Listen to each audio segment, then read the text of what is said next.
Dalam pembahasan doktrin predestinasi yang bersifat tidak bersyarat, seringkali muncul tanggapan bahwa kedaulatan pemilihan Allah yang telah menetapkan sejumlah orang untuk menerima anugerah keselamatan membuat upaya penginjilan menjadi tidak penting.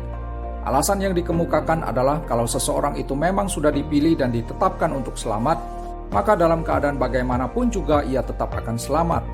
Betulkah pendapat demikian? Satu hal yang perlu ditegaskan adalah bahwa opini seperti ini sama sekali tidak benar karena Alkitab tidak pernah mempertentangkan antara karya pemilihan Allah dengan usaha penginjilan. Sebaliknya, justru kegiatan penginjilan merupakan cara yang dipakai Allah untuk melakukan panggilan efektif bagi manusia berdosa agar mereka dapat mengenal keberdosaannya dan tergerak untuk datang menerima anugerah keselamatan yang telah disediakan secara cuma-cuma melalui Yesus Kristus. Dalam surat Roma 10 ayat 13-15, Rasul Paulus menulis seperti ini, "Sebab barang siapa yang berseru kepada nama Tuhan akan diselamatkan, tetapi bagaimana mereka dapat berseru kepadanya jika mereka tidak percaya kepada Dia? Bagaimana mereka dapat percaya kepada Dia jika mereka tidak mendengar tentang Dia?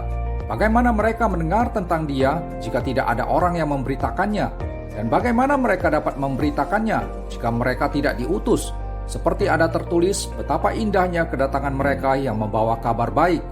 Dari pemaparan Paulus yang mengajukan berbagai pertanyaan krusial ini, kita mengetahui dengan pasti tentang realitas pentingnya manusia berdosa mendengarkan berita Injil. Mengapa demikian? Karena Injil adalah kekuatan Allah yang menyelamatkan setiap orang yang percaya, pertama-tama orang Yahudi, tetapi juga orang Yunani. Sebab di dalamnya nyata kebenaran Allah yang bertolak dari iman dan memimpin kepada iman. Seperti ada tertulis, orang benar akan hidup oleh iman. Roma 1 ayat 16-17. Injil bisa menjadi kekuatan Allah yang menyelamatkan manusia karena Injil memuat berita pengampunan dosa yang berlandaskan pada karya penebusan Yesus Kristus yang rela menanggung hukuman dosa manusia. Melalui kematian dan kebangkitan Kristus maka keselamatan telah tersedia bagi mereka yang mau percaya.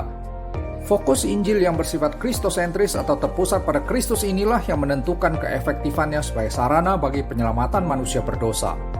Hal lain yang perlu kita perhatikan ialah ada suatu hubungan yang tidak terpisahkan antara Injil dengan iman. Mengapa seperti itu? Sebab firman Tuhan mengatakan, iman timbul dari pendengaran dan pendengaran oleh firman Kristus. Roma 10 ayat 17. Iman yang benar harus senantiasa bersandar pada kebenaran isi berita Injil yang benar juga. Sebab melalui pendengaran akan berita Injil yang benar, barulah manusia berkemungkinan untuk bisa percaya kepada Kristus sebagai juru selamatnya. Dengan kata lain, tanpa pemberitaan Injil maka tidak ada orang yang punya kesempatan untuk mendengar berita sukacita tentang pengampunan dosa. Tanpa upaya penginjilan, maka tidak akan timbul respon berupa sikap percaya pada berita Injil yang menyelamatkan tersebut. Iman yang benar tidak dibangun di atas landasan mujizat.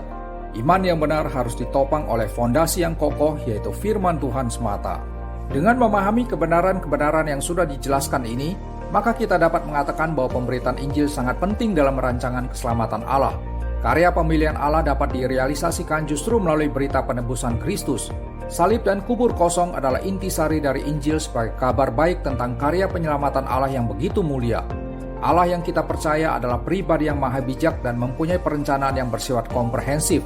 Dalam Alkitab, kita dapat melihat bahwa Allah bukan hanya menetapkan akhir atau target yaitu keselamatan bagi orang pilihannya, melainkan Allah juga telah menetapkan sarana untuk mencapai tujuan itu. Allah dalam hikmat-Nya yang tidak terselami telah memilih kebodohan pemberitaan Injil untuk menggenapi tujuan karya penebusannya. Berdasarkan kenyataan demikian, maka sebenarnya doktrin pemilihan atau predestinasi tidak pernah meniadakan tugas pemberitaan Injil.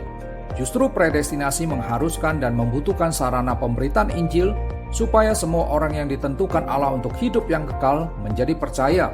Kisah Para Rasul 13 ayat 48. Akhir kata, tidaklah berlebihan bila dikatakan bahwa pendapat yang menyatakan doktrin pemilihan membuat penginjilan tidak relevan jelas merupakan suatu opini yang harus ditolak karena pendapat ini bersifat tidak alkitabiah.